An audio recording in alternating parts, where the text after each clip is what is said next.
Good day, everybody. This is John Scarborough. We're up here on the upper hill of our place over here, where we've done some planting up in here, and kind of wanted to talk a little bit today about not about making sure that your early spring grass, not letting your cows on it too soon.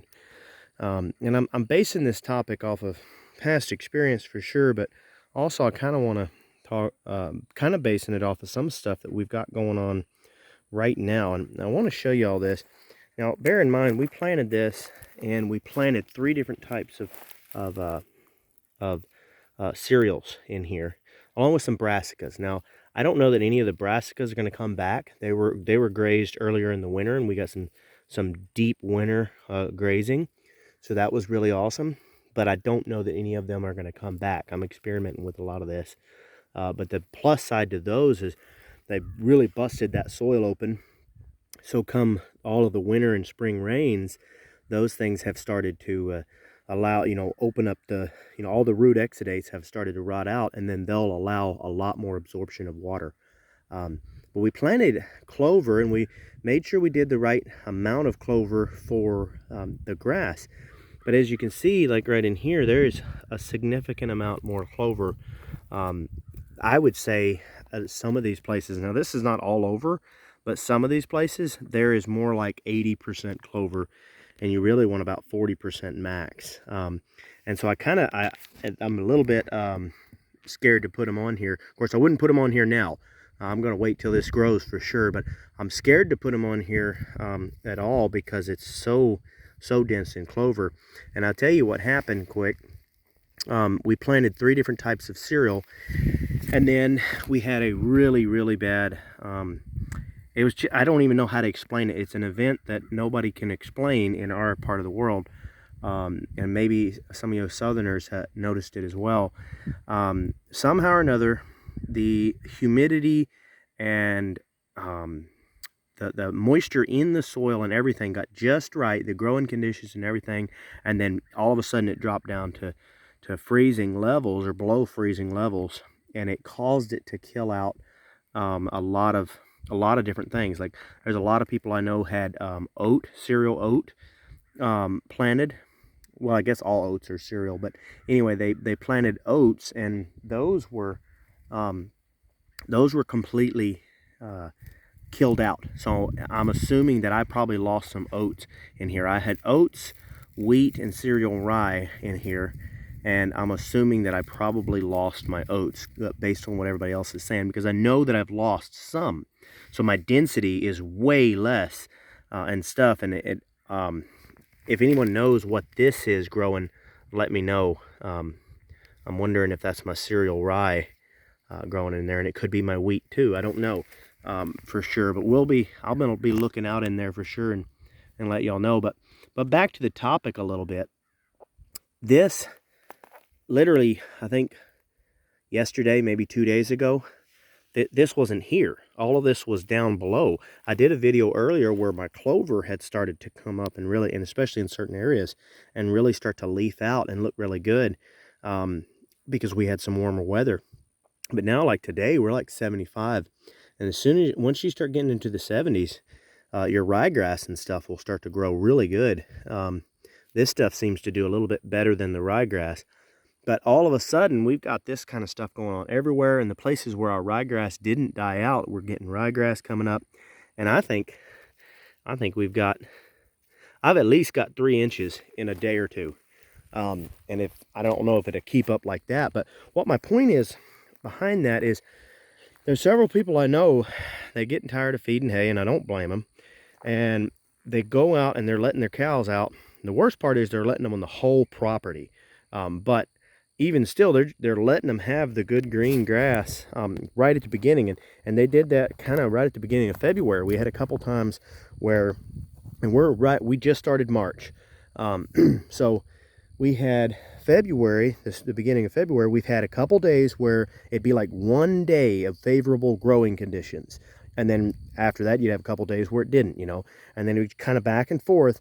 And that's kind of a typical late winter spring for us, is you'll get back and forth like that. You'll have your You'll have a little bit of a growing, favorable growing conditions, and then it'll bounce back out of that.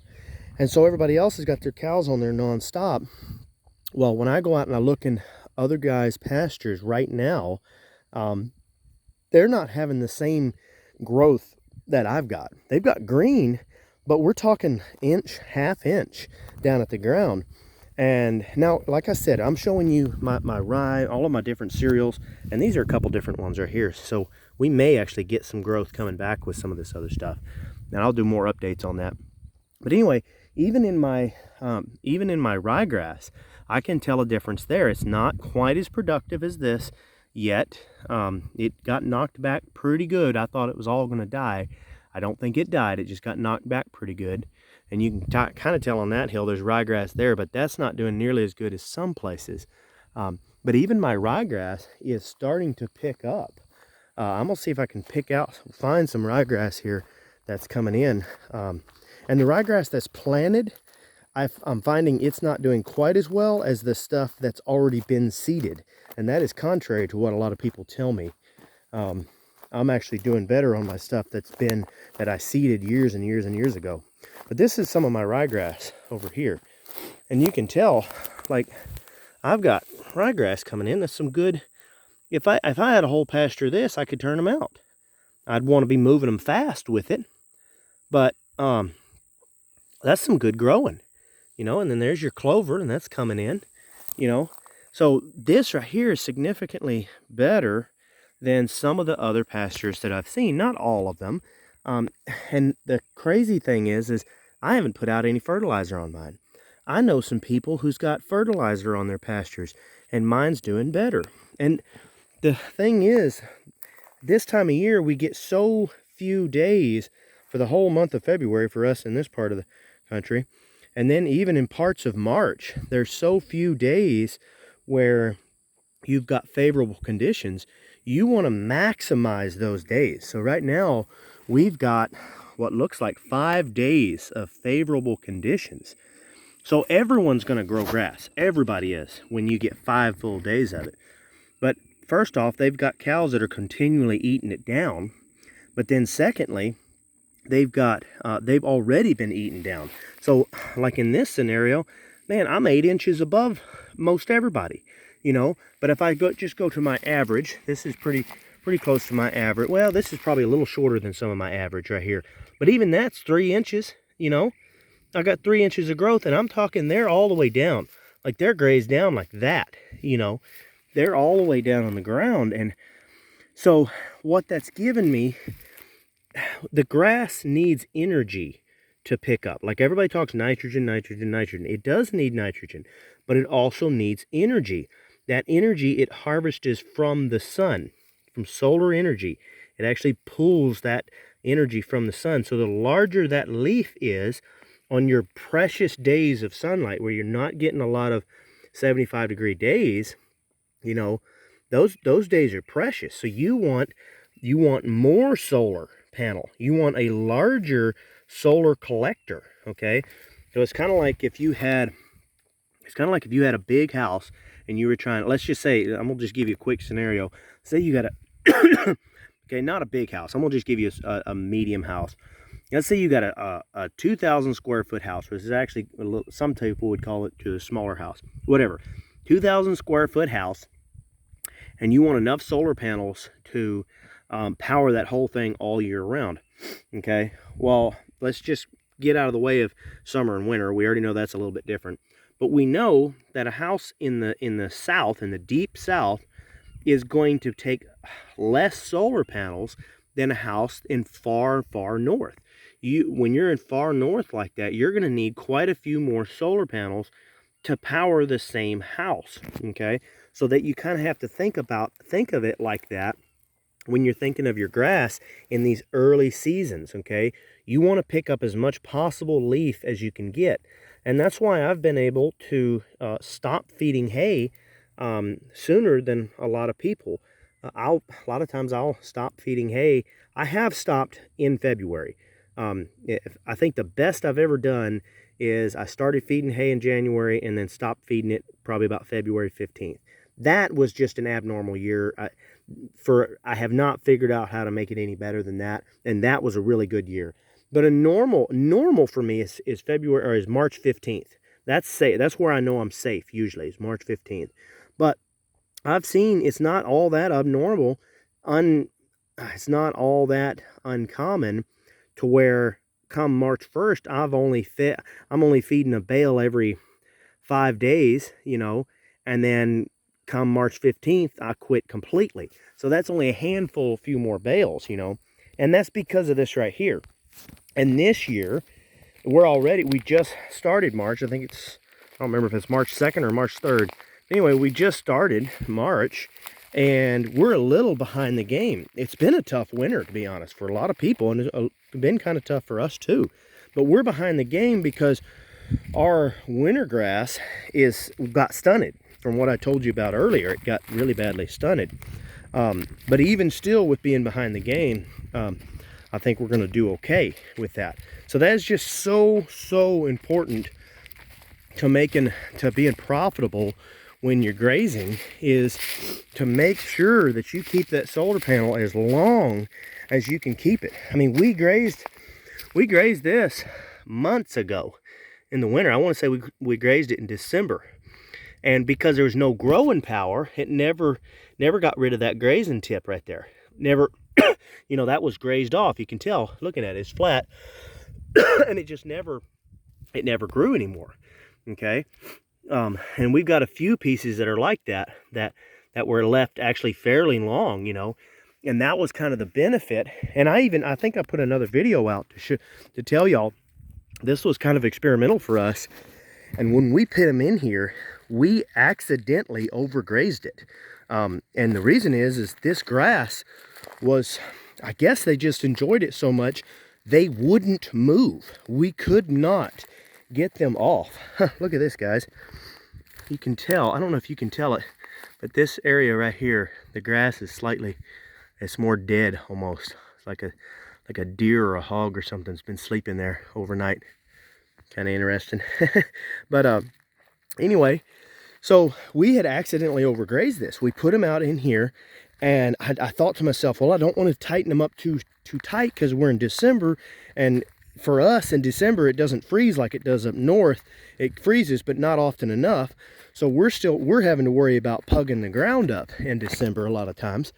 So I didn't want to put them too tight. So I was a little confused about how to put them, and then I'd never grazed this stuff before. And so I put them out here, and I gave them much too big of an area, and I couldn't control them because of my creeks and stuff. You know, I should, if I did it again, I'd still give them a larger area, but I'd cut them out. I'd make sure they had where they couldn't just go hide in the creeks and stuff. This property has so many hiding spots and stuff. And then I had a couple calves. There was actually, I think there was 2 cows that had some calves right there at the end, which is, I don't like calving in December, but they were just outside the cycle. So that was kind of like the cows that you end up calling. For us, it's not the end of the world to calve in December. It's just not ideal. I've never lost a calf from it. I just don't like it. But anyway, it's a lot worse for us to calve in the summertime. So that's when I keep my cows from calving, is in the hot summer. I don't want them to calve during that time. But anyway, so my point is that it just became a wreck, and the cows ultimately grazed everything too low. They grazed it lower than I would have wanted. So even with that, is what my point is we're still able to make a good comeback, and it's still doing better than a lot of people in our area. And that includes the ryegrass that we've got planted all over. So anyway, I just kind of wanted to touch on that and talk about that. I just see so many people, they turn their cows out in that, and they just take it down too far, you know. And for this, especially when you are planting like this, when you grow stuff, you got to remember you don't have any brown. So there's nothing but, and especially with this clover, I mean, I've got to let this really get grown up before I can let the cows in here. I'm almost going to have to let it grow up a little bit too much, because I know that You know, I don't want any chances of them getting too much protein or anything like that, and just starting to have just start having runny manure and everything. that's basically wasting your money when they're passing it all through them and not gaining, but yet they're eating stuff that you spent a little money on. That's one reason why my favorite mix for early spring is a dry old grass mixed in with ryegrass. That is my favorite mix for them starting out in the winter. I mean, in the grazing season, because you can start grazing that and they'll utilize it. They'll utilize the protein, and they'll keep their gut together. And every now and then you'll see one or two that have a bad stool, but most of the time it's really, really good.